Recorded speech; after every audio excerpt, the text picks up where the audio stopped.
becoming wealthy is a lot more accessible than it once was in the past. Is what? No. Yeah.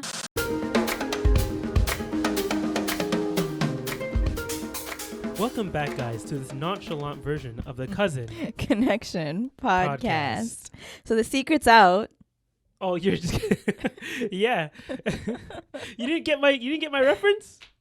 The nonchalant. I'm wearing the nonchalant guy outfit. Oh. Okay. Yeah, so like Sara said, the secret's out. You know, they didn't want y'all to know because last week was a whole issue, and it was a terrible situation with trying to upload that podcast. Like I literally uploaded it like 4 times because every time I would try and export it, every time I would try and get it on there, it would like only upload 40 minutes of it and like an hour of it. It was weird. But yeah, you know, for those who might have missed the end of the podcast there because of what happened, and also because apparently we were kicked out of the algorithm, which we'll get into, but like, yeah. So like Sara said, there is going to be a live show on December 28th. We're going to be hosting, and it's going to be at the Half Note 416. If you're on Google, you just search that up. You know, shout out to Omar, who's runs the place, and he graciously let us use it and is being a big help in putting this thing together. Yeah. I know a lot of you guys have been asking for it, and we've like, you know, we technically had it in the plans for a while, but because of, you know, the hiatus and everything like that, we're kind of coming a little hot, you know, with telling you guys when the event's happening, and literally it's happening like 3 weeks. But we're going to make it happen. By the time this episode is released, like 2 weeks. I think. Maybe even 2 weeks when this episode goes out. But yeah, for those who've been asking, we're having a live show December 28th, 6:30 doors open, 7 p.m. Show starts, and tickets are $15 just to cover like the space and the food, the decor, and, all that stuff. So, are you excited? Are you excited? Sorry to cut you up, but are you excited? Yeah, I'm excited, but mostly nervous because, like, I don't know, and we've never done it before. We don't know what we're doing. Amir, nervous? You're never nervous. I know I'll do fine on this. Are you more nervous? I want to make sure just people have a good time. That's all it is. I just want to make sure people have a good time. That's where the nerves come from. Like for me, if it was an event centered around me, I'll be perfectly fine. If someone asked me to host something, I'll be perfectly fine because like it's not centered around me. But when it's centered about us, technically, then that's when it becomes like more of a like, you know, people might come there, they're gonna be spending their time and their money to go to this event. And then if they're bored, it's like it's a failure, right? Yeah, we might as well just close down shop at that point. I just want you guys to know the last like 2 weeks. This is all I've been thinking about. Like, I'm tired, but I'm excited. And every day that passes, I get new ideas. And it almost sounds like, are we doing too much? But then I'm thinking about it like, would this be an event that I would enjoy, that you would enjoy? Like, if we both went to it, would we be like, wow, that was really fun? Like, we should do this again. So just know that we're like really trying our best to make sure that the guests that we choose, we're intentional about it, and the message that they are going to be sharing and the conversations we're going to be having. But it's not just going to be like, without giving you guys too much. Obviously, we're going to, I think by the time we post this episode, the flyer tickets should be out. Yeah, so you'll know who the clip should be out, our guest is. We filmed a promo clip too. Like, Amir and I are just not line people. Okay, we're more of a... What is it called when you don't do lines? Off the top, freestylers. Yeah. But we're like, give us lines and we'll butcher it. Yeah, I think I left a little bit of it in there for the clip that we're going to be putting out. But there was a point where I was going like, I repeated the same line maybe 50 times. And we might put out a blooper reel at some point. Yeah. But yeah, it was a real struggle, guys. I'm not one to like try and memorize lines. And then like the moment you trip up, just call it a day because like you're gonna be stuck there for another hour. Yeah, and like for me, I think my biggest issue was like I literally couldn't stop laughing. Yeah, it's because I kept. I think, but like for me, when I'm like nervous or like if the pressure is on, my reaction is to just laugh. Hey, it's better than what I was doing. I know what you mean. It's like uncontrollable. Yeah, and I think that's worse actually. Yeah, if you can't even even start with the line, yeah, I could see that. Can I tell you guys Can I tell them a What? funny story? What happened? Okay, so once upon a time in our Islamic community, I used to be part of like a Nashida group, okay? And we were invited to a local mosque in Toronto to perform. Oh my God, this guy. Okay, yeah. And, you know, we were driving from Scarborough. The mosque is like located, I'm pretty sure, like right off of, was it Keele? Yeah, it's like Keele or and Kipling 401, like something like that. Shepherd, something like that. Yeah. So like, and it was a Saturday. So by the time we drove from Scarborough, you guys know the 4. Actually, even back then, the traffic was bad, huh? Back then, the traffic was bad. This was like a long time ago. I think you guys just had a bad day. Like it was a bad time. Maybe like it was around a certain something was going on at the time. I can't remember why. Yeah, but like it took us like over 2 hours to get there. Yeah, and we actually ended up missing the whole celebration.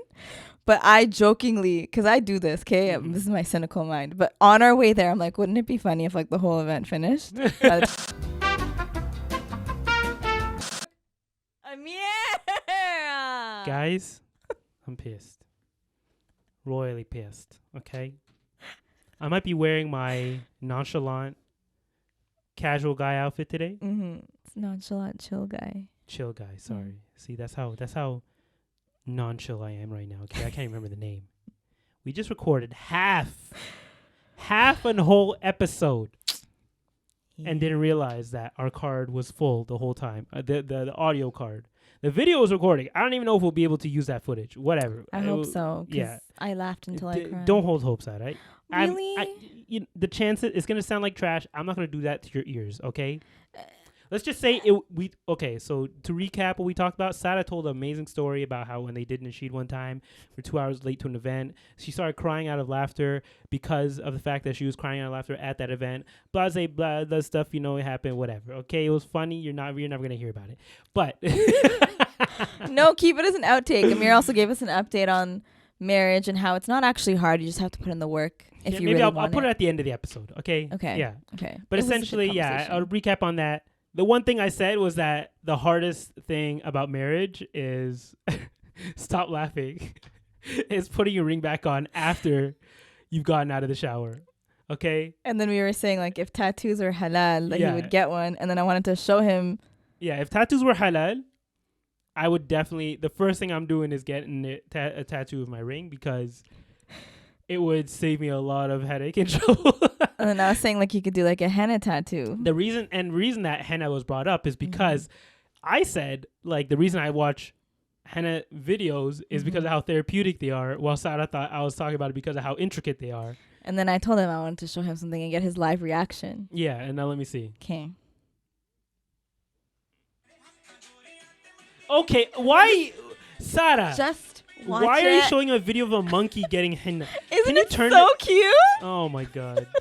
No, but look, they're the ugliest creatures in the world. It's so cute because it looks at the design. Because it doesn't know. It's like, oh, can I lick that? Look at it. Look at him. It's so cute. It's so cute. You're telling me that's not cute at all. The fact that it just sits there with its hand First off, they're not extended. even doing actual designs on his hand. Yeah, they are. That's why it's funny. Look at it. The moment they let go of his hand, he's licking it. Can they see if I show this? Or should we just like... I might just send me the clip. I'll put it up there. It is literally... Like, I sent it to my mom. That's why I have it saved like this. Don't be eating any lunch or breakfast while you're It's so cute. What do you mean? Look at it. It's just like watching them do the design. I never found monkeys cute, honestly. I'm sorry. I love monkeys. They're so cute. Yeah, you have a weird fixation on monkeys. It's just like, wow, look at that. Oh my God. So cute. I can't. It's very cute. But yeah, so if our energy is low after this, it's because we've literally recorded for like 40 minutes before this. We're defeated. The thing is, like I was going back to what I was saying before, like it seems like everything that could go wrong has been going wrong because we were gone for that hiatus. All the things that we used to have issues with before, they're coming back. I know. Remember when we used to have camera issues all the time before, or audio issues, and we would constantly have to apologize and explain. And last week, as I think we explained this too, but Amir had to re-upload the video 3 times. Mm-hmm. 3 times, right? Or was it 4? It was like 3 times. Yeah, 3 times because there just kept being like an error and they would cut off like the last 10, 15 minutes of the episode. Exactly. Ironically enough, that was also somewhat related to a storage issue on my computer because I just had so many episodes on there. But like I had enough room. It's just I don't know if maybe the encoding process requires more room than needed for the actual episode. But it's not like it gave me a warning. It would just like say, "Oh, I'm done." And then if you don't, even if you check the length would be there, but like half the video would be frozen. It would just be one frame. Yeah, because like we like the video was uploaded and I started getting notifications saying like why the abrupt end, and I'm like, oh, maybe Amir did an abrupt end this week. So I went into the video and I was like, oh shoot.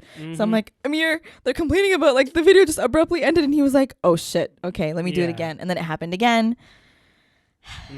But you know what? Also. I okay, now that I'm bi-coastal in the city. Bi-coastal? I'm bi-coastal. I get what you mean. Because my family and our studio is here in the east, while I currently live in the west. Well, not the west, but the western part of the city. Like Midwest. Yeah, like Midwest, right? So, of course, I have to migrate, every weekend from the west to the east and do the same going from the east to the west. But sometimes, when you're recording, you have some files you have to take over with you. I might have forgotten to copy over the files for the actual like recording we did for the teaser or for the announcement of our live show. But like the one we actually did in the place. And I had to drive all the way back like in the middle of the night. Then like 3 days later when I realized what happened and actually get it like all transfer everything, which has happened more than once, unfortunately. Really? Yeah, that's happened a few times now. So, but it's because it's my forgetful nature, okay? It's who I am. Yeah. I can't do nothing about that, okay?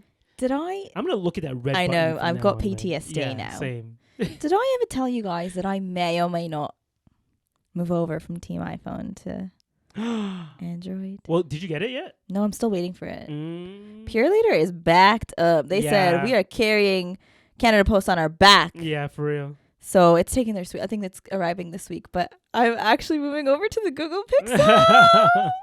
She says that, but is she really? Is she really? I'm just the saying. Google Pixel is going to be my podcast phone.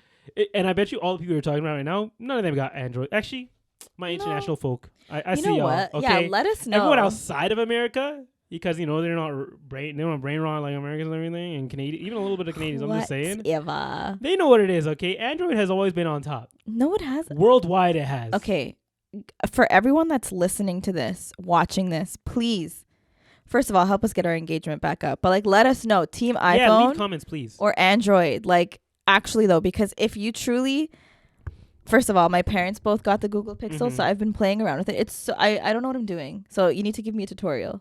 What do you mean? It's easy. It's not. Like actually very intuitive. Like I was actually surprised how like unintuitive the iPhone was, specifically for like even small things like Google Lens. Like Google Lens, like for me, let's say I'm like looking on because I've been on Facebook Marketplace a lot, right? And if I see something on Facebook Marketplace, I'm like, oh, I wonder like where else I can buy this, right? So all I have to do is hold down my screen, or like open up the app. You know how when you go between apps, you can like make it go up? Yeah. You can do that and then select. And you can like select what you want to take from that, and it'll automatically search it online. But iPhone doesn't have that. You have to go all the way to Google Lens. You have to open up Google Lens. You have to like take a screenshot or something like that, show it to. It's a whole process. It's not like integrated into the system. And I think iPhone does that on purpose because maybe they're going to try and copy it like they do everything else. Because iPhone has never had an original idea since Steve Jobs was alive. So, okay. They're just going to steal that in 10 years from now and say, oh, look at this new thing we have. Yeah. So maybe. I did recently watch a comparison video. Yeah, I think, was it him? About Gemini versus the new Apple AI. Okay, yeah.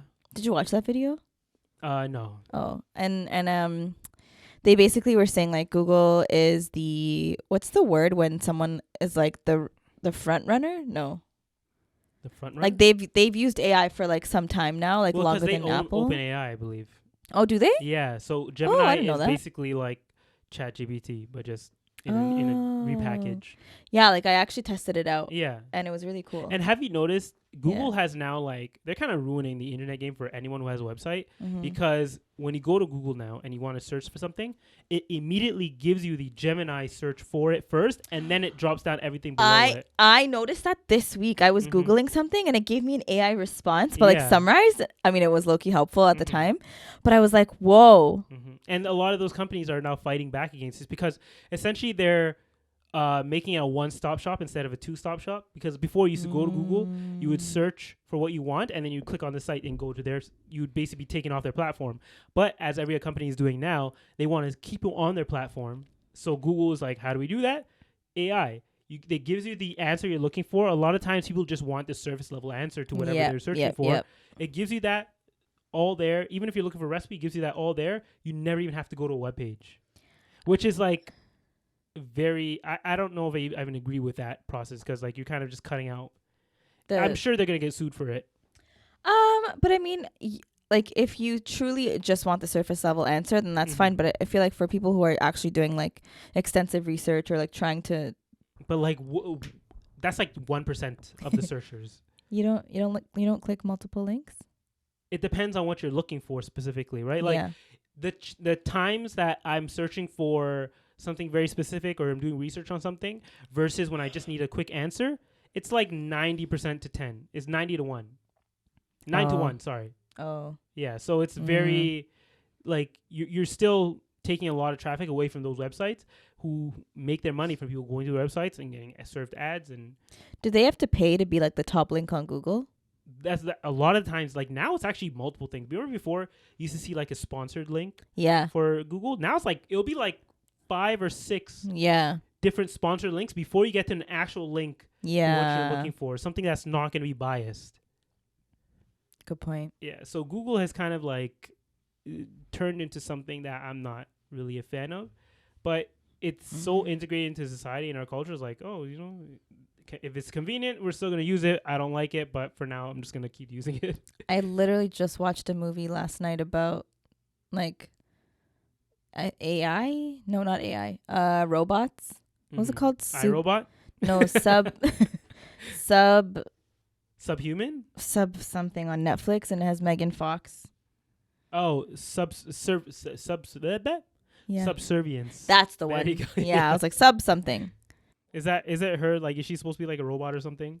She is a robot, yeah. Oh, okay. Well, the robot that the robots do different tasks, right? Like they could be employees at a factory, and so her specific role, it was like a home caregiver, like for the kids. The premise is that like the guy who buys her, his wife is in the hospital and he needs help with the kids. And then he ends up falling in love with her. No. What? So because she is programmed by AI, she analyzes her primary user, which is the guy.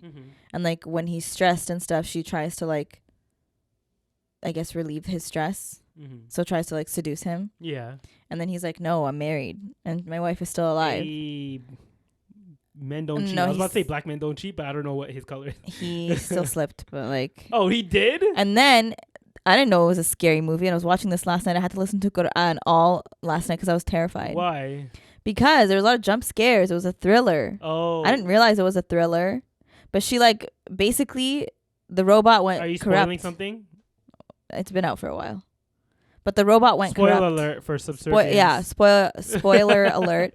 She like corrupted her own files. Yeah. And then like rewrote the code within her own like computer system. Yeah. And I guess like the robots were programmed to have a certain level of like obedience, where like if you said like, hey, go get me water, it's supposed to like listen to you. But she like reprogrammed herself so that her job was to simply protect the primary user. So like she tried to drown his baby, and she called the baby like, oh, you're a little burden because you cry all the time. So she tried to drown the baby. What? Yeah. And then the wife came home. Yeah. Did she try to kill her? No, she didn't try to kill her.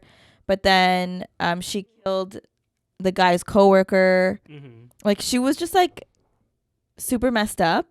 And then he eventually like breaks her, like he hits her with a lamp, whatever, and then like short circuits her or whatever, right? Yeah. So they call the company that the robot people make. And they take her away, and now she's in a lab, like just like lifeless, basically. Yeah. And the two technicians, Mm-hmm. the people that those people, technicians. they were like looking at the code, and they're like, "Whoa, that's so weird! Like, who reprogrammed it?" And then they're watching the code update live, and they're like, "Oh my God, she's reprogramming herself." And then she was like downloading the new code onto their server, which then changes the code for all robots. Mm-hmm. And then all these robots they killed them. Yeah. So it was like, like the. No, it was so weird. Hmm. I literally watched a what do you call it? Like a anthology series.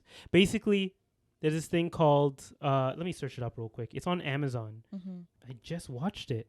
Oh, okay.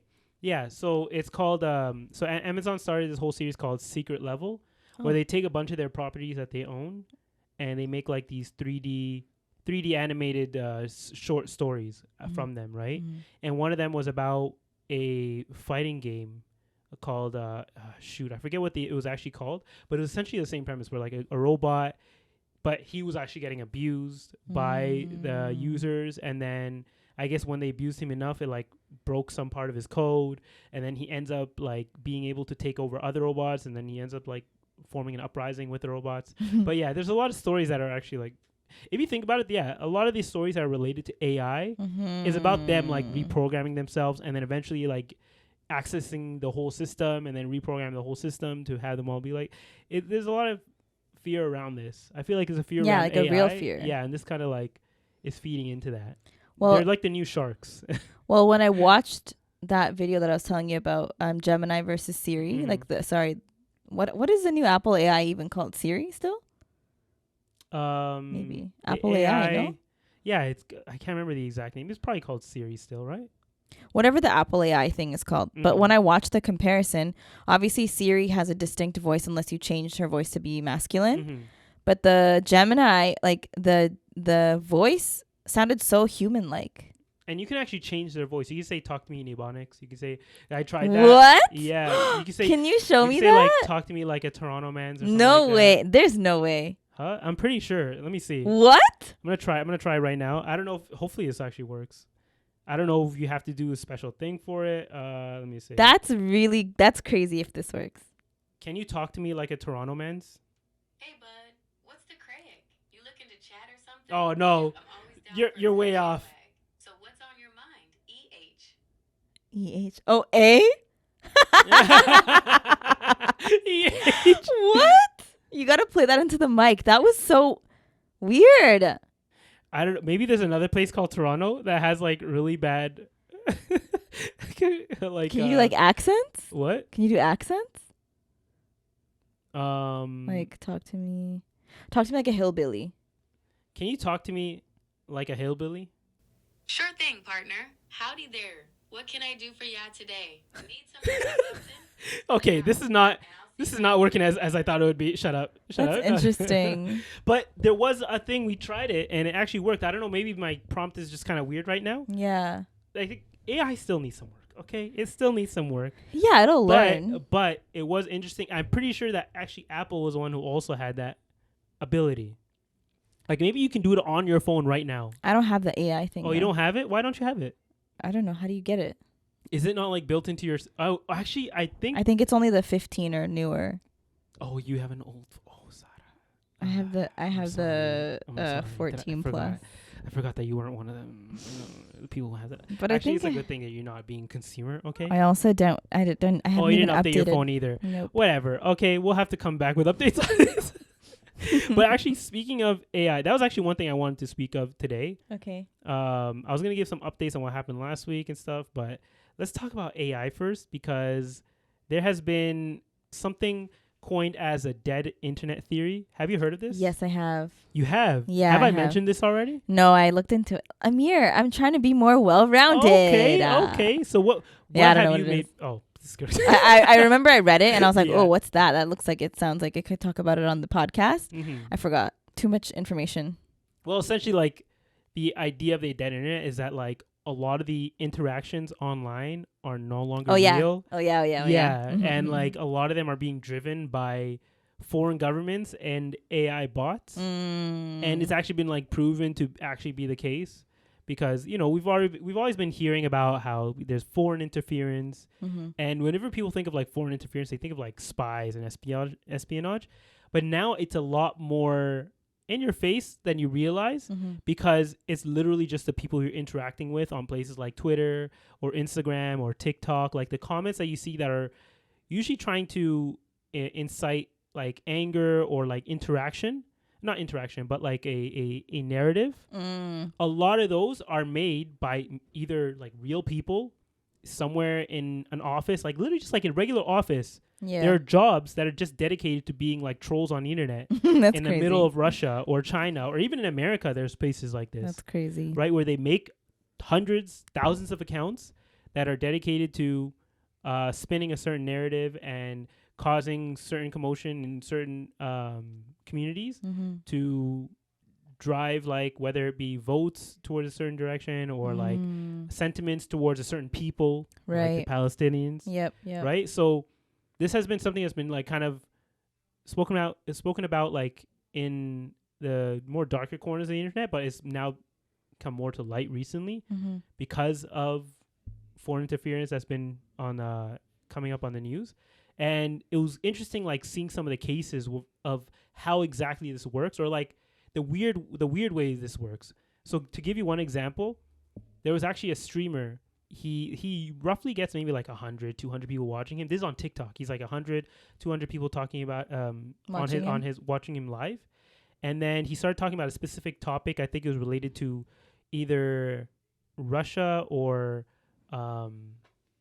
some very like hot topic at the time. Yeah. And he said that his viewership went from like 200 people to 10,000 within an hour. What? Or like not even an hour, like a very short amount of time, maybe 10 to 30 minutes. Yeah. And there are people writing comments saying how he's wrong and like blah, blah. They're like trying to send him links, all this stuff on TikTok. And he's like, he was so confused on what was going on because people were actually interacting with him on this, right? Right. And then he said that like after he moved on to another topic, like he lost a majority of those viewers. And it just went back to his regular. He's like, I don't know what's going on here. He ended his live. What? Oh, sorry. I thought you meant he ended his life. No, his live. Oh. But that was a weird case of like how it makes you realize that these bots they're getting so smart that they can even pick up on someone who is just saying things. Like it's not like he wrote down anything or his title was specifically addressing this specific situation or whatever is going on. He literally was just talking about it, which means that there must be some type of like AI out there or some type of system that's monitoring everyone who's talking about or what they're talking about, whatever, and is what they're saying. And then if there's like certain keywords that are triggered, it will activate those AI bots and send them to this person's page. That's so to crazy. Interact with them. Yeah. And that's not only for people who are live, because that's like the more easy way or that's a more complicated way, sorry. But the more simpler ways that you see are in the comments of like TikToks or in the comments of YouTube pages, right? Right. They'll one example is that like the AI bots are so smart now that you know how you see like top comments on YouTube pages? Yeah. Let's say, and there's usually trends to like top comments, like how people get them. So the AI bots now have learned that, so like this has become a trend of people doing this and it will get their comment to the top, right? So then now whenever a new YouTube video is posted, they'll start posting comments similar to those other ones that have become popular just so they can be brought up to the top of the page. And then they can change or edit their text to whatever they want to advertise or whatever they want to say. That's crazy. So it's gotten so much more smarter, and people don't even realize half the time that they're not even interacting with real people, or they're seeing a comment and that's purposely made to trigger you, and they're interacting with it, not realizing that like this, they're doing what you want them to do. I've definitely fallen for like AI videos before. Yeah, and I feel like we've all fallen for it at this point, and it's just, I feel more people need to be aware that it's a lot more sophisticated than you think. Like, which AI video I find very like, it's just weird and I don't understand it. What? It looks like a photo of ice cream, but then it turns out to be like puppies or kittens or something. Have you seen that before? Those are like AI generated images, but this is more of a nefarious thing. Yeah, no, what you're mentioning is like, that's a lot more calculated and like they have a specific goal for what they're trying to do when they have these bots out there interacting and saying certain things to kind of spin certain narratives. But the fact that they have the power to scan all of the internet to find these specific videos is kind of scary. Yeah. Like, how much power do they have? It actually, to go even deeper than that, it's not only the fact that they can pick up on the context of what you're talking about and leave comments directly related to that. They even generate their own evidence. So there's been cases where a streamer, like, he was talking about a certain lawyer, and he was searching up for information on this lawyer, and he just was like, does this person even exist? And then there are people putting links in his live stream chat saying, oh no, here's a picture of him, right? So he pulled up that picture and it shows him with a group of people. So it's like, you're like, oh, okay, this guy's probably a real guy. They show multiple pictures with him in it. And then someone else is like, that picture isn't real. He's like, what do you mean? He's like, here's a picture. Here's the real picture that was taken. So essentially he took that photo and he like put it over the first photo they got that had the guy in it, the one supposed real person in it. And it was the exact same photo. It's just that person that he thought was real was edited into the photo.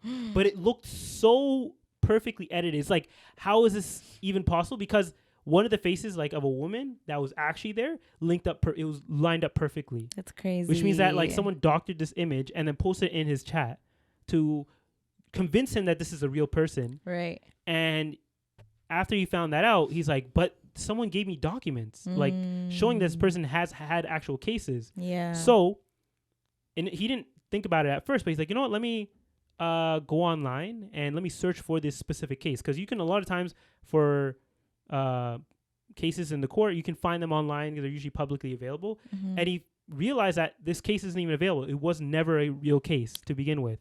That's crazy. Yeah, and then he's like, that means that this document that was provided had to have been AI generated, and it only was generated specifically because to prove that this was a real person at the time that this streamer was doubting if he was a real person. So it had to have happened within that time of him streaming. That is insane. Yeah, so it goes so deep. Like, even right now, I feel like I'm like saying, I'm throwing so much in your face, and whoever's listening, I'm throwing so much into your face. But just go on YouTube and search up dead internet theory. Yeah. And your mind will be blown on like how much of the interactions online and all the like discourse and like the conversations that are being had are being driven by AI. But I mean, I feel like we kind of saw this coming, especially when we first remember maybe it was earlier this year or last year when we were speaking about VR, like the VR headset. VR? Isn't that what it's called? The Oculus? Yeah. Yeah, remember we were talking about that, and then we also talked about ChatGPT and like generating art from that, and like just predicting that like it was going to become really advanced one day, and it's already feeling like that now. So I can only imagine what it'll look like in like 2 years' time, for example. I guess, that would be the next step, because the first thing, this is all just like type words. Words are very easy for AI to generate. Yeah. And a lot of people, they won't go deeper, so like they'll just read what they see there and just assume that a real person made that or a real person wrote that, because AI has gotten so sophisticated that you can't really tell the difference between a real person and AI actually writing something, especially the fact that they have a lot of context now and can pick up on context. So the next step is doctoring images, like we saw. Images are a little bit easier because there's no moving parts to images, right? You can just put a person in there and like it'll pick up on the lighting of the situation and be able to put someone in there fairly easily. And that technology has advanced a lot in the past year, right? Right. But recently, OpenAI, to go back to them, they came out with this new technology. Well, it's been out for a while, but they kind of made it more publicly available, which was Sara AI, which is the video generation. That's crazy. Video AI generation. So essentially, you put it whenever prompt you want, and it will be able to generate a video from that prompt. That's crazy. And now it's so advanced that like there's some videos you cannot tell. To go back to MKBHD, he put out a video where he started off by putting up a few clips. He's like, he put up a clip and he's like, tell me if this is real. And in your mind, you're like, oh, it looks real. It's like, nah, this was generated by AI. And then he's like, tell me if this is real. And now, because you were kind of thrown off by that first one, you're like, is it real? And then he's like, yeah, that is real. It's like the fact that now you can't even tell between something that's real and fake, right? Of course, when it gets more complex, it's a little bit easier to be able to decipher. But another person that always has this line, or he always says this whenever he speaks about AI, is that this is the worst it's ever going to get or ever going to be. Yeah. And that's Philip DeFranco. Every time he talks about AI, the last thing he signs off with is saying, just remember, guys, this is the worst it's ever going to be. It's only going to get better from here. So if they're at that level to where for simpler videos where there's not a lot of movement, it looks very convincing. Like eventually it's going to get to the point where the videos with movement are also going to be just as convincing. Yeah. Right? Because right now the videos where they have like, they're showing animals or people walking, like fortunately right now AI just can't tell the difference between like which leg is in front a lot of times. So it like starts swapping legs. It can't really connect a person to a floor. I guess it just doesn't hasn't learned that enough. So like a person might start floating, or they might start doing unnatural movements. But eventually it'll pick up on what's right and what's wrong, or it'll learn what's right and what's wrong and get better at that. That's creepy. So unless these things are regulated, or at least my thing is like, unless these things are regulated or something is put in place to educate people more on how to pick up on these things, more and more people will be falling for these like fake news stories and fake videos, and also the people who are may have done something wrong, or like people who have done something wrong and have been caught on video for doing it. They can easily just pass off by saying like, oh, it's just an AI generated video, it's definitely not me, right? Yeah, like how would you even prove that though? Exactly. Well, now it's like, is there ways of telling if a video is AI generated? Right. Like, can you only now like maybe judge someone off of like the original source format of this video? Like, how would you even go about this? And you basically have to like change society, or change the rules of society, or in laws in general, to kind of account for these things that are coming out, these new technologies that are coming out. That's terrifying. I'm scared. It's you should be wary. I wouldn't be scared. Definitely wary. Like, while it's really cool and it's exciting, I think we all have to remember, like, what are they distracting us from? I love that. Like, what's the word? You know, when people are like conspiracy theorists, and so when something cool gets announced, they'll be like, oh, what are they distracting us from? They're distracting us from something bigger. Yeah, I think we've all just adopted that. We're all tinfoil hat wearers now. Literally. Everything is a conspiracy. 100%. And to go back to AI, that's what AI feeds into. Because everybody thinks everything is a conspiracy, it can use that fear and make you believe certain things that aren't true. So it's gonna be interesting having, like, for us, or at least for me, maybe even for you, now that you're more aware of it, and the listeners who are more aware of it, now you'll be able to actually point it out and see it a lot more. Like, next time you go online and you see a comment that's intentionally like instigating, or seems like it's intentionally like instigating and trying to trigger you, maybe go a little bit deeper. Click on that profile page and see if they have like 0 followers or 1 follower, something like that, or they don't have an actual picture, or sometimes they do have a picture, like it seems very generic. If you dig a little bit deeper, you realize a lot of those comments that are being left are not real. So that's crazy. Yeah, it can make you realize like a lot of the things that people are reacting to have usually started because of some AI generating something that's meant to get you angry and trigger you. Crazy.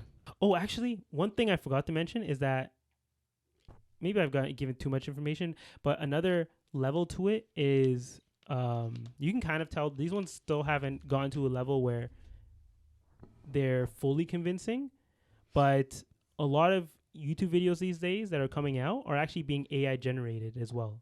YouTube videos? Yeah. So like another video I was watching, there's a guy who's like, they'll pick up on the top Google searches, or like sometimes even like Google searches that were originally generated by AI. They'll pick up on those and they'll generate YouTube videos with full scripts, full video and everything, graphics and all. That's crazy. About that topic, and title it with like a clickbaity title. Yeah. And have people believe that like Tesla is coming out with a new phone, when even though Tesla has never mentioned, or anytime they have mentioned, or Elon specifically has mentioned about a phone, he's like, we're not making a phone.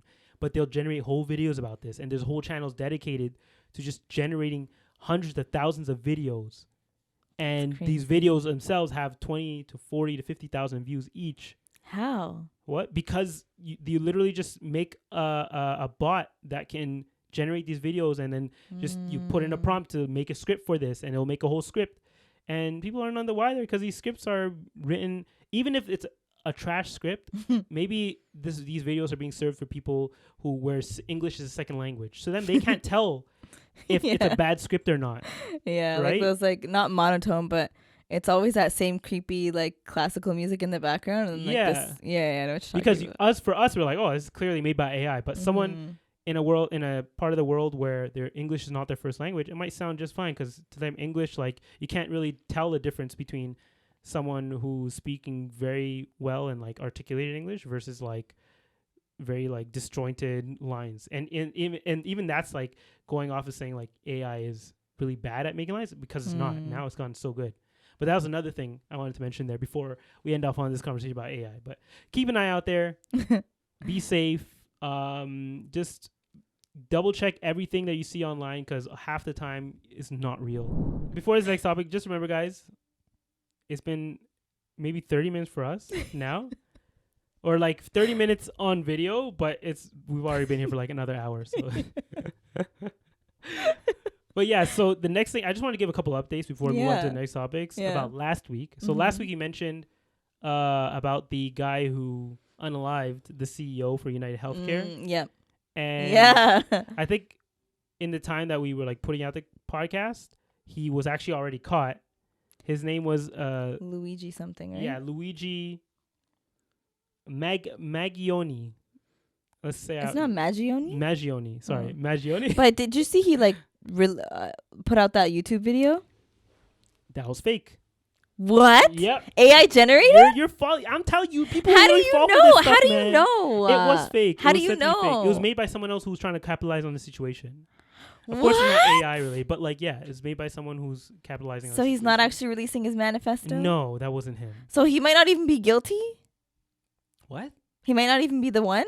No, he's most likely the one. Oh. Yeah. Because he was yelling Why? some stuff. Did you see when they were bringing him to the...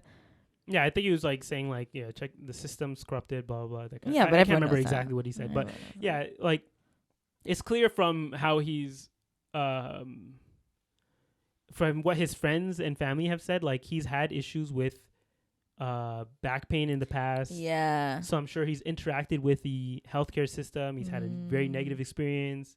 I think people have said that he's kind of spoken about the system and how it takes advantage of people in certain ways. So it's not far-fetched to say that he most likely did this. He's seeking revenge. Yeah. And like they said, some people were coming out saying like his mom had some issues as well, but I don't know if that story was substantiated. But essentially, I think after like a week search, they finally got him, and now he's being put on trial. But still, the sentiment hasn't changed from the people. Everybody's like, F the CEOs, we're all here for him. Like, I think there was even one video I saw where they're doing an interview, not an interview, but they're filming outside of a prison, and the same prison that he was being held in, Luigi. And it actually did turn an interview, because a lot of the prisoners inside the prison, they started actually like screaming loud enough to where the reporters could hear them. Oh my God. And then they're like, why don't we just ask them? So then the reporter who was on the field, he like started shouting them to ask him like, how is he doing? Blah, blah, blah. Like, are they, what is he up to? And then the prisoners were like, they're not treating him right. He's in here, but they're not treating him right. So like they literally interviewed prisoners about his situation inside. Hey, if they can hear them, why not? Yeah. That has to be illegal. No, why would it be illegal? Because they're criminals. So? Well, if not they criminals. can scream out their windows, like whoever hears them can hear them, right? I just saw like on TikTok the clip of him being taken into jail. In the comments, people were saying like, "Oh my God, he's like when the trial happens in New York, like a bunch of the fangirls are gonna be waiting outside," and they're like, "This is wouldn't be insane!" surprised. Like, This is crazy. He has a lot of fans. Like, not only girls, man, guys. It's just this is so bizarre. Like I feel like Americans they never take anything seriously anymore. Well, because the system doesn't take them seriously. It doesn't treat them well. Yeah. Like, why? Basically, everyone's saying F the system. If the system's not going to work for us, why should we pay into it? Or why should we work with it? In the same week, right before the CEO of United Healthcare got unalived, I saw another video where this one creator was like, wouldn't it be funny if we just started ignoring celebrities? Like, they post something and we just don't engage with their content. Oh, yeah. And people actually started doing that. Yeah, they did it to, like, I saw a comment where people were like, they're doing it to Lizzo. And James Charles, something like that. Yeah. That's such bully mentality. I think James Charles actually came out with a video saying, like, stop ignoring me. Did he actually? Yeah. He would. So, he would. Yeah, but people have been disenfranchised with, like, celebridism. What is it? Yeah, celebrity in general. Yeah. Right? I can see, like, I think celebrities, especially in the last maybe like 15 years, were really put on like the highest of high pedestals. But like with all of the scandal, P. Diddy, what's the other one before this? R. Kelly, like all of these scandals that are coming out and like crystal clear in the open. I don't think it has anything to do with the scandals. I think it has more to do. What do you think it has more to do? Well, people now have access to a lot more things, and like they don't before. Your only sources of entertainment were what you saw live on TV, what you saw in the movie theaters, and like maybe like early YouTube days, like what you were served on YouTube. Because YouTube wasn't what it is today. Yeah, that's true. But now people have so many choices and so many places they can go to for their own entertainment. Yeah, that celebrities aren't really like, they don't have the same weight or they don't have the same pull as they used to. Like a good example would be, recently, I think The Rock, he came out with a movie. It was The Rock and like Chris Evans and a bunch of other like big celebrities were in a Christmas movie, like a Santa movie called like Red Zone or something like that. Okay. But that movie, I think they gave The Rock $250,000 to be in that movie. Wow. Not $250,000, $250 million. Sorry. What? Yeah. That's a fat budget. Yeah, they gave him, or maybe that was a budget movie. $50 million. Sorry. The budget movie is $250 million. They gave him $50 million. Sorry, that's still a lot. Yeah, they gave him that much to be in the movie, and the movie didn't break like $15 million. Yeah, it was abysmal, like complete trash. Like nobody went to see it. But that shows you, like, The Rock, who's supposed to be apparently like the biggest movie star in the industry right now, couldn't pull anybody. Why? Is it because they were ignoring him too? No, I think it's just because like people don't care like what The Rock is putting out. Yeah, there was no. I think he just happened to choose the good franchises before.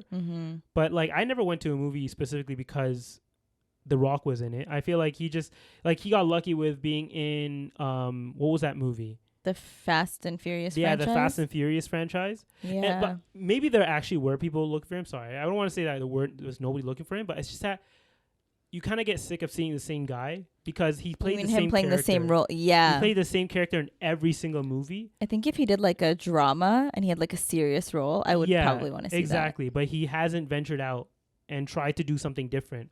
Like a good example of someone who has tried that is like Dave Bautista. Dave Bautista is also a wrestler, and he went into the acting world as well. But he actually like ventured out. He of course started like everyone else, like doing, you know, action movies and stuff, but eventually he's like, I'm going to expand. I actually want to be an actor. I want to perfect my art or like this art. So he started doing things like Blade Runner. He played like a very serious character on there. He did other movies like I think Knives Out, or like maybe the sequel to Knives Out. I can't remember which one specifically. He did a movie like that. But yeah, he's done more serious roles over time. He's expanded as an actor, but I feel like The Rock has not done that. He's actually regressed in the type of actor he's become, which has turned into him being basically a box office flop. Yeah, like when you're in the entertainment industry, whether it's music, acting, whatever, you have to constantly evolve in your craft and your art, because if you're just doing the same thing over and over again, people get tired of it. Yeah. So in order to actually see your growth as an artist, no matter what your medium is, you have to change it up and show that you have range. Yeah, especially if people are coming out specifically to see you. Mm. Yeah, like I'm sure they came out to see you the first couple of times as the, the Rock, the movie star, or the action The star. action star, yeah. But they get so tired of that kind of stuff. Yeah, he's gotta exercise his craft as being an actor. But what was I originally going back to? How did I get there? You're talking about celebrities being ignored, and then Oh yeah, it's because of just generally society has been just sick of these millionaires flaunting and their money in front of us. well, also I feel like everyday people who are not celebrities, it's becoming wealthy is a lot more accessible than it once was in the past. Is what? No. Yeah. What? No. Hear me out. That was a big thesis, okay? Hear me I out. don't think so. Okay. Hear me out. Because with things such as like drop shipping or selling e-commerce, I feel like that has made it a lot more accessible for like not random people, but like everyday people to drop shipping and e-commerce. I feel like is a 1 to like 99% game where like 1% of people actually make it in that and 99% of them end up failing because they don't continue. No, because like it's not as easy as it seems to a lot of people. Like there's a lot of work that goes into it, but there's also a lot of luck that goes into it. Like you have to get that right product, you have to get it into the right faces or the right screens. Like there's a lot that goes into it, and it's not a simple like, oh, you just buy this product, put it on here, and you're gonna start making money. Yes, but I'm just comparing it it's to like any other business. I'm comparing it to like 15, 20 years ago when people would only really see the life of a rich and wealthy person through celebrities. Like, remember when the house tours on MTV, what was that called? Cribs? Yeah. MTV Cribs, that's what it was.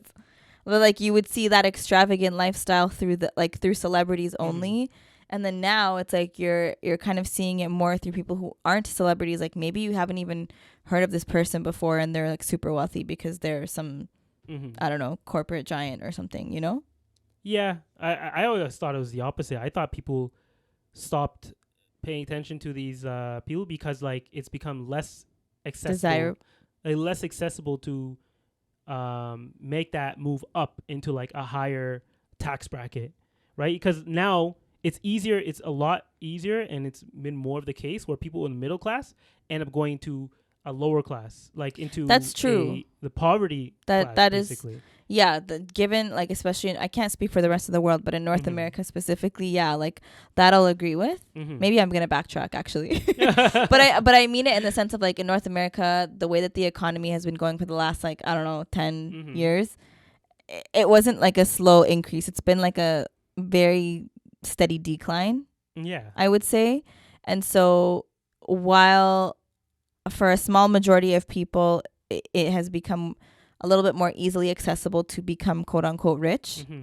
For majority of North Americans, it's, unfortunately, if you're just working a regular 9 to 5, like you're not even considered middle class anymore. Like you would have to be making well over 6 figures in order to be considered. Yeah. Those people that you see online that have those companies and stuff, they're essentially the new middle class. Because like you mentioned, to have a regular job, you're barely making it into the middle class, right? No, for real. Yeah, you're now considered a lower class. And when back in the day, it used to be that you could work a regular 9 to 5, and you'll be perfectly fine. You could buy your house, you have your 2 kids and a dog or a cat or whatever, and you're fine. Yeah. But these days, that's less realistic, or it's not even something that's in the realm of realistic for a lot of people, even specifically in Toronto too, but around the whole world or in North America in general. So that's why I feel like a lot of people have kind of been disenfranchised with like the idea of celebrity and just looking up to richer people because they realize that the system is unfair and that like there's nothing they can do now to move up in a local class. It seems like all of society is against you. Like if you start making more money, inflation goes up, prices go up, you're back down to where you were before, right? So when people feel like there's nothing they can do to kind of move up in the world, anyone who's already up there, they're gonna look at them with more of disdain, if anything. Yeah, but because like why are you there? What's your Like, why do you deserve to be? Yeah. Like, and I can understand, but I don't know. I still think there are more there are varying ways of becoming rich now. Like you could be a social media star, of course, that comes down to luck and your consistency and your content itself too, right? Like, but you could be a social media star, you could be doing e-commerce, you could be low-key doing an MLM scheme, you could be you know what I mean? Like, there's so many different ways now to become wealthy than there were like 15-20 years ago. But I feel like, you know what, maybe the reason that people don't look up to celebrities or rich people in general as much is because that now it feels like it's almost a necessity to do those things. It's almost like you cannot survive out here without being part of an MLM scheme, without becoming a social media star, without having 2 or 3 businesses that you're running. Yeah. If you just try to live a regular life where you have a regular 9 to 5, like, sure, you'll be able to get by, but you won't be able to, do much more than your basic tasks, like finding a place to live, finding a reasonable car, maybe getting a condo, like most likely having to rent. Those are like, just to get those basic things, that's where your 9 to 5 goes. But like, other than that, you're going to need to have 3 or 4 hustles to be able to even have a little bit of spending money. Yeah. Yeah. See, so that's why I feel like a lot of people, they don't look at it as something as special anymore, because it's almost like, okay, you kind of have to do something special just to be make ends meet. But if you think about it, even celebrities do that. Or to have extra, I guess. Celebrities do that. Like, if you have someone who's just an actor and they do like maybe like 2-3 movies a year, each take like a couple months to film. They don't just act. They also have endorsement deals, and they either come out with a book, or they do a makeup brand or a clothing brand or a fragrance or something to supplement their income as well, in addition to these movies. Maybe that's the or other TV side shows. of it too, because back in the day, celebrities were a lot more, what is it called again? Like untouchable, or like they were less accessible.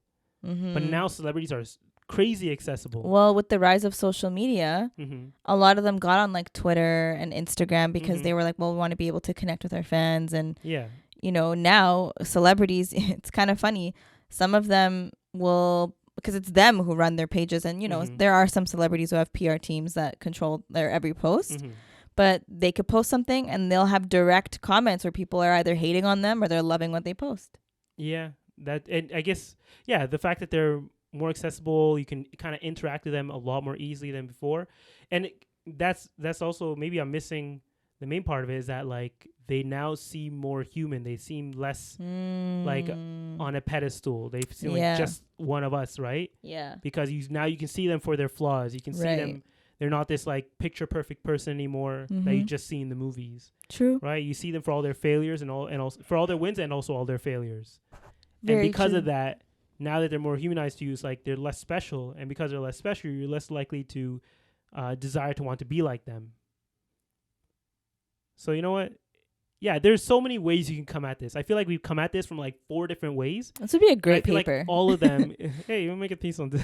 But like, I feel like all of those reasons that we've given are different angles that you can come at this. But all those reasons are reasons for why The Rock did not make any money for that last movie. That was our original point. I forgot. Like, why are we talking about this again? Yeah, okay, makes sense. Sorry, Rock. Yeah.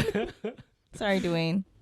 So I gave that update. Also, small. That was on Luigi. That was all from the Luigi Margione update. Yeah. And the other one was just that the president of South Korea got impeached. So now they have 180 days. The guy who tried to impose like martial law in his country. Yes. And now they have, I think, like 180 days to determine whether or not he needs to be like stripped of his powers or can be reinstated. Which he's most likely gonna be stripped of his powers because ain't nobody like what he did. On that note, I have to read you this comment that we got last week. What happened? In regards to the president or whatever of South Korea. Losing My Sanity says, if you guys didn't upload until Eid, we would protest like the people in Korea, LMAO, and I would be the leader. This is definitely a joke depending on who's asking.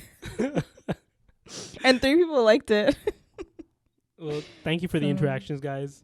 We were just joking. We would never wait that long. I would probably go crazy. I would definitely start posting videos by myself, sitting in a room. Even if Sara was here, I'd be just talking to y'all for an hour like I'm Bill Burr. I just realized you won't understand. I actually have heard of him. Do you know about that? Yeah. The Sunday morning, the Thursday morning, Saturday afternoon podcast. Well, I forget the full name. It's a weird name for the podcast, but essentially there's a guy who does a podcast where he just talks, like he's just by himself and he talks to the mic. Which is actually a lot of YouTube videos I watch these days, but I realized I wasn't a lot of them are just expecting him talking to the look mic. like this. What? Why? I don't know. You know who I thought he looked like? What? This guy. I thought he looked like him. Tom Hanks? Yeah. What? Or is it Bill Murray? Let me see what does Bill Murray look like? Bill Murray, Ghostbusters? Yeah, no. I thought it was this guy. What? Yeah, I don't know why. Oh my god, he got so old. Yeah, he's like 90. I don't know how old he is. He's probably like 70 something. He was in Space. He's 74. He's 74? Yeah. Oh my Damn. god, he got so old. Well, He that's what was in happens Space when you get older, okay? Jam. He's also white. Yeah. They don't really age very well when they get older. Yeah. Okay. Good point. All right, guys. Yeah. Before we end this podcast, by the time this is live, I will include our link to buy tickets. Make sure if you're a local or if you want to fly in, I don't know, I'm not going to pressure you guys, but if you plan on attending our event, to buy your tickets ASAP because we're only giving y'all about 2 weeks to buy them, and tickets will sell out fast. We only have a limited quantity, unfortunately, just for spacing reasons.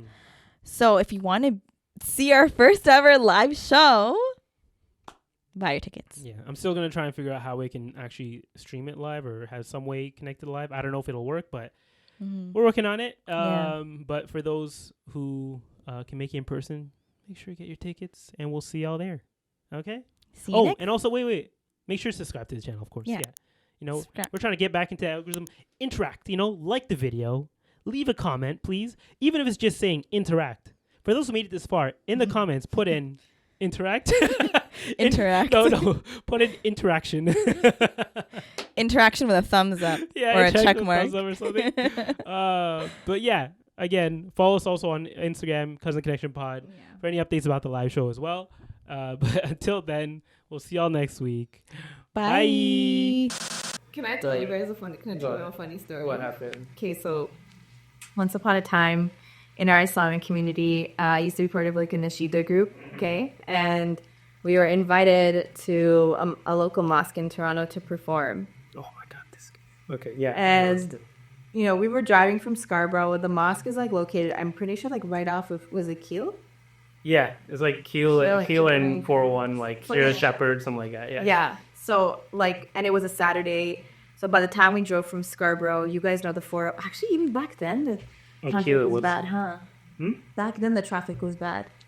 This was like a long time ago. I think you guys just had a bad day. Like it was a bad time. Maybe like it was around a certain something was going on at the time. I can't remember why. Yeah, but it took us over 2 hours to get there. Yeah. And we actually ended up missing the whole celebration. But I jokingly, because I do this, okay? This is my cynical mind. But on our way there, I'm like, wouldn't it be funny if the whole event finished? Like kind of got there. And so we get there, we pull up in the parking lot is there was 2 cars. So I'm like, maybe we're just really early. That's good. Even with all that traffic. Yeah. So we show up and the imam at the mosque was like, oh my God, I'm so happy to see you guys. Unfortunately, our hafla ended. And I was like... They were like... Oh my God. So then the imam was like, but you guys obviously made your way here. So we would still love for you guys to perform. And we were like... Literally 2. So it wasn't the fact that we were performing in an empty auditorium that got me. Yeah. What? Oh, it was? Because it's the one person. There was one. He had this massive camera. And imagine, so we have performance bias, but we were just wearing regular black ones. We were like, we're not even gonna change. It's one guy in the audience. Yeah. It's fine, right? So I think it just dawned on me as we were mid nasheed. God, like, why is this guy?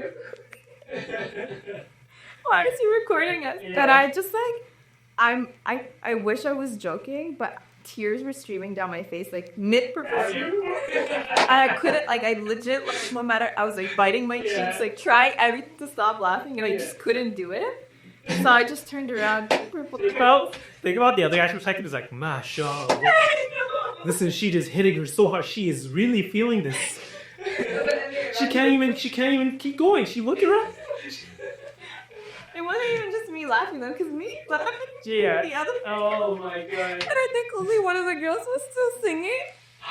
So I literally just like turned around, like mid performance. Everyone was standing in a line, and I just turned around because I couldn't stop. The show must go on, son. Everyone knows that. Okay. Like that, like I don't know what it is. I wish I didn't have this reaction, like when I was like nervous, or maybe it was just like exhaustion for being in the car for so long. Were you guys in cars or did you take a bus? No, we were in one car, but it was like 7 of us. And The weird thing is that I remember being there. Like, I remember this day. I think I was there. Drumming for it? I think I was drumming for you guys. Did you see me laughing? I don't remember that part. I think because I don't remember, you know me, I don't remember things very well. Like, Also, not the mosque in Mississauga. No, I think I know what you're talking about. Like, it's the one that you see right off the highway when you're passing by. Yeah. Yeah, isn't that Dark Mosque? I think so. I can't remember. But I just remember us going there at some point. Yeah. Yeah. But I was like like Amir. It was so embarrassing because I'm sure this guy has his footage. Mm-hmm. Just like. Did you guys? I feel like. Did you guys like low key think? Oh, it'll be like how we have Habesha time. Like there'll be like POC time. But like also. So they probably actually started on time. They started on time, but we left 2 hours early. It was just the traffic was disgusting. Like we were their main performance. Yeah. We didn't show up. Well, we did, but just like really late. So yeah. I think it's easy to say that they never asked for them to come back. We did. Actually, oh, did you? Okay. We went back and we it was like They're like, fool me once, okay. Imagine like Pitch Perfect in the Muslim world. Like, what? Oh, like that. Wait, I never looked Pitch Perfect, so. I like, okay, like pentatonics, like they did a cappella competition. Yeah. It wasn't even a competition, but it was just like, I can't remember what, maybe it was Eid or something. Mm-hmm. It was like a bunch of different groups performing.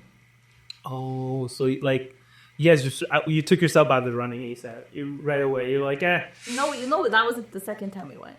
The second time? Yeah. Oh, okay.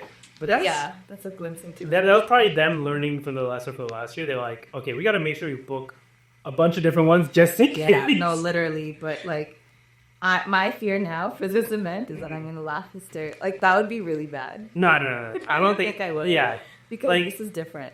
I feel like if you prepare, then it'll take all those nerves, or it'll take most of those nerves away. Like the more you prepare, the less you're likely to feel nervous. That's what I feel like. That's why I like preparing. Like I'll be like, okay, these are the questions I'll have. Yeah. This is the structure of the event, how it's gonna go. Like once all those things are locked down, I'm less nervous, right?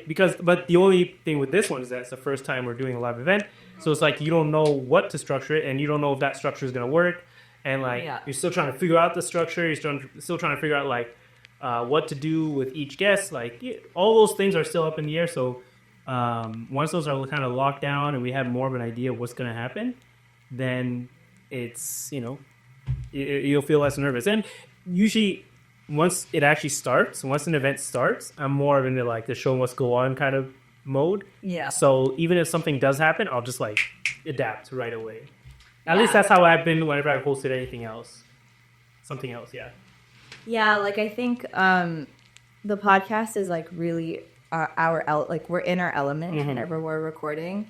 And even like when we had to shoot our promo video at the Half Note space, like that kind of gave me like a little glimpse of what even though the place was empty, but like, it gave me like a glimpse of like, okay, this is the setting, like I'm comfortable with it now. And for those of you that are, I'm sorry for our international listeners that they're like, what about us? Inshallah, maybe one day in the future we'll get to do something like in a different country, which would be really cool, or a different city.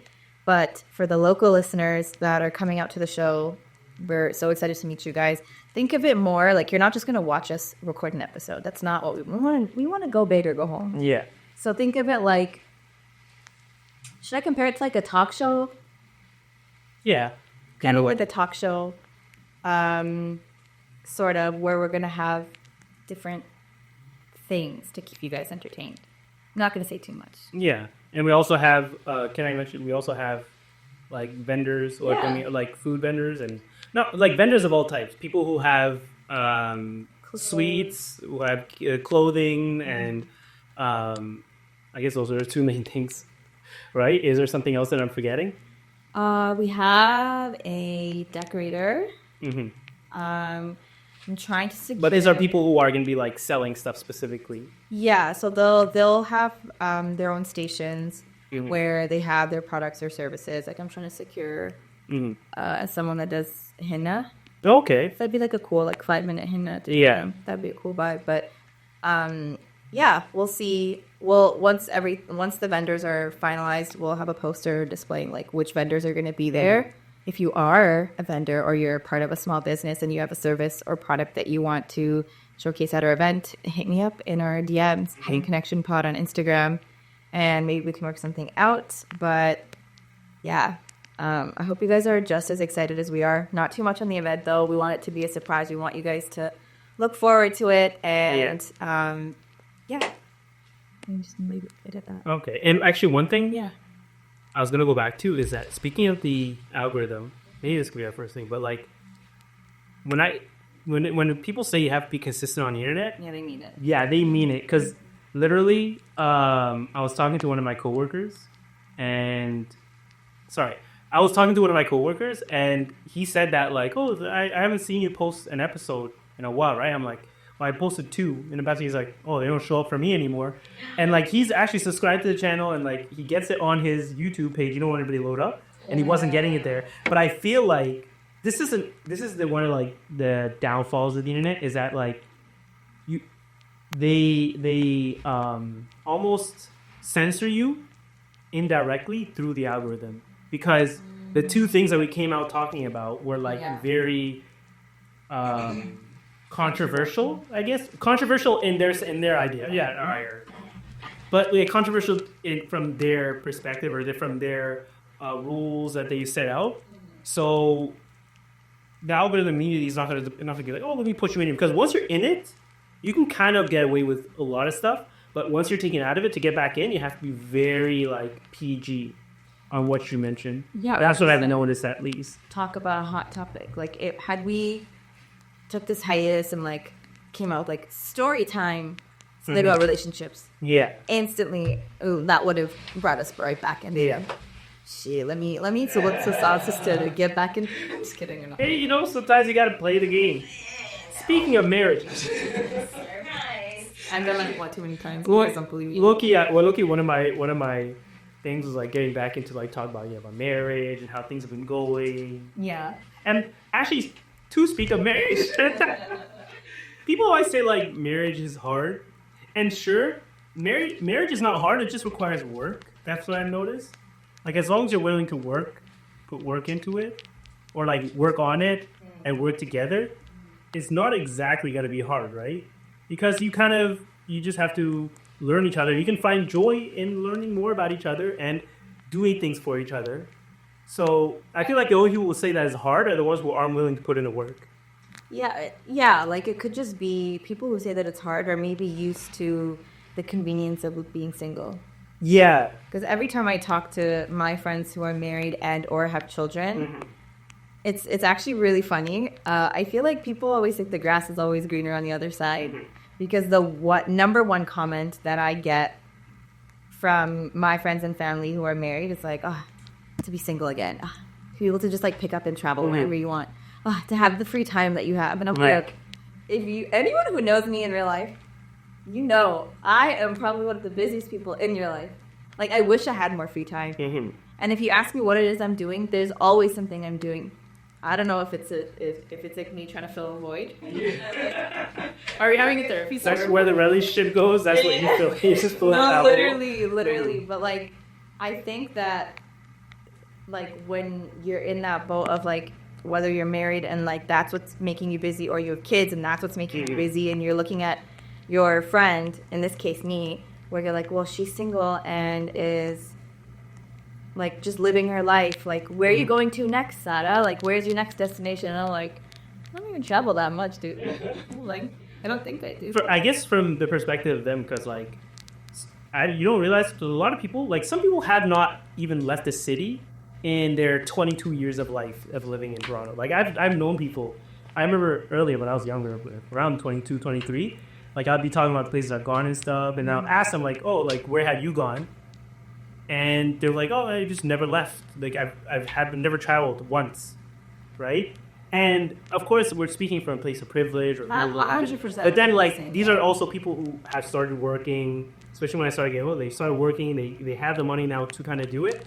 But I think it's also more of like a cultural thing, like your personal culture of how you grew up, or your upbringing, I guess.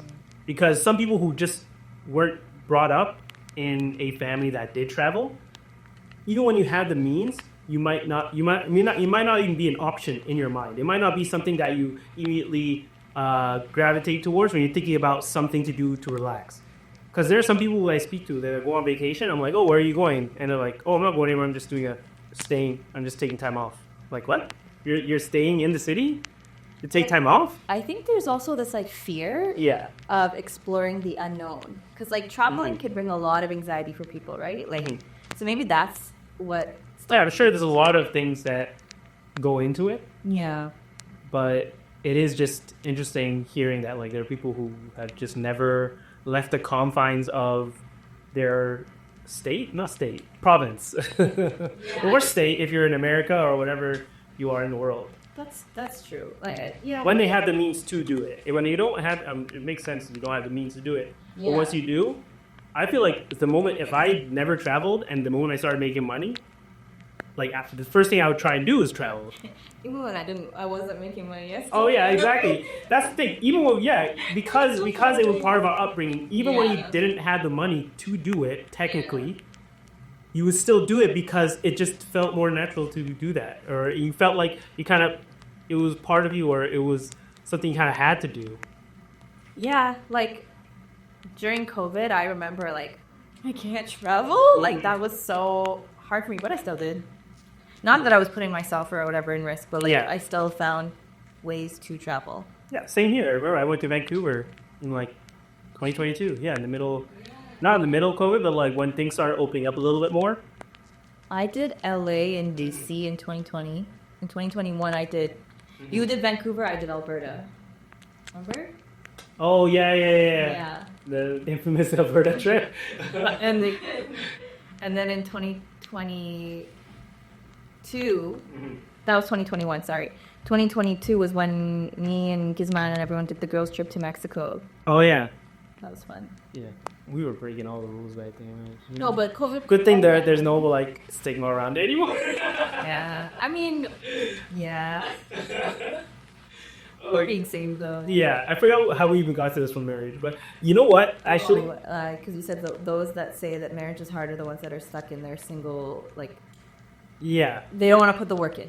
Exactly. And then, like, you want to go on travel. But you know what has been the hardest part of marriage? The hardest part of marriage, honestly, is literally just remembering to put your ring back on once you've gotten out of the shower.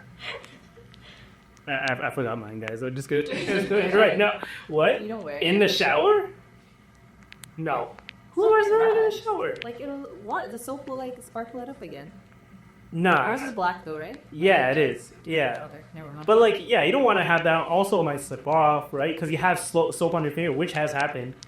Not because I had soap on my finger, but just because like I would be in the car, you know, like always, you drop your phone or your keys in that little space in between your seat. Okay, but that's the driver's seat and that thing. I dropped something inside there at least once or twice a week. Yeah, and there was a point where I went down to get whatever it was. I had it, and as I was pulling it up, slowly but surely, my ring slowly started falling off and went back and I fell under the seat. Push the chair back. What ring chair? The car seat. Why don't you just push it back? To do what? To grab the item that you dropped. No, it doesn't work like that. The space stays the same whether you have it forward or back. You're Right? talking about the side, but like on the side of the center Yeah, console? exactly. Oh, there, not beside the door. No, not beside the door. Yeah. Okay. No, beside the door is easy, right? But that The space. center console. If you push the chair back, you can. I don't know what fancy car you have, Sarah. I got a little 2003 Toyota No. Corolla. Okay. Yeah, and the chair moves back. Yeah, it moves back, but it's not gonna open up the space there. No, but like because like okay, look, this is the center console. Yeah. Okay. You have your seat and center console. Yeah. Yeah. Now slide one hand back. You have space. No, but like the thing that you want is under the seat. Oh, So under whatever- the seat. Yeah. What are you Yeah, talking but about? move the chair back. Like let's say this is the ground, right? This space, you're barely gonna fit your own fingers inside there. Okay. You have smaller hands. Maybe that's why it's easier for you. Yeah, I haven't struggled that much. I don't know why you struggle. Well, I struggle all the time, and this one cost me a ring, and I couldn't wear it for 2 days because You just left it under there? no, because I had tires in the car. It's winter. We gotta change our tires, right? I had tires in the car. I couldn't get into the back seat, so I had to go with my line. They're like, "Oh, I'm sorry. Okay, I'm sorry for a couple of days. I lost my ring." Yeah, but you know, I got it eventually, and then I forgot to put it back on again. It's That's fine. Just draw one on. There was actually one thing how we were talking about is that if like tattoos were not haram and Islam, Yeah. first thing I'll do is get a ring Oh, tatted on my people- finger. A lot of people do that. I'll repeat that line. Repeat the people do Yeah, that. there you go. Like, look, maybe they'll do like their spouse's initial or something. It's really cute. Yeah, but you know, can't like a Henna henna. tattoo. A henna and just keep doing it. You could probably make your own henna, right? I wonder if I could do that. Do you ever use do people ever use painter's tape for henna? No. Like there's I feel like it would be cool. Like you can make different lines Not cool into painter's it. tape. Yeah. But henna artists are very talented. Have you seen like? Yeah, I've seen the videos. They're super like calming Intriguing. and like, oh, different. What were you gonna say? I said they're like therapeutic. When you watch the color, you see them doing it. Stop. A henna video like live. I just want to get your reaction real quick. Are they not? Amir. Okay, ready? Yeah, I think so. Okay. Welcome back, guys, to the cousin. Wait. What? I feel like we're missing something. Yeah, something doesn't feel right. Should we go? Yeah, Okay, we'll be right okay, back. we'll Hold be on a right sec. back. Yeah.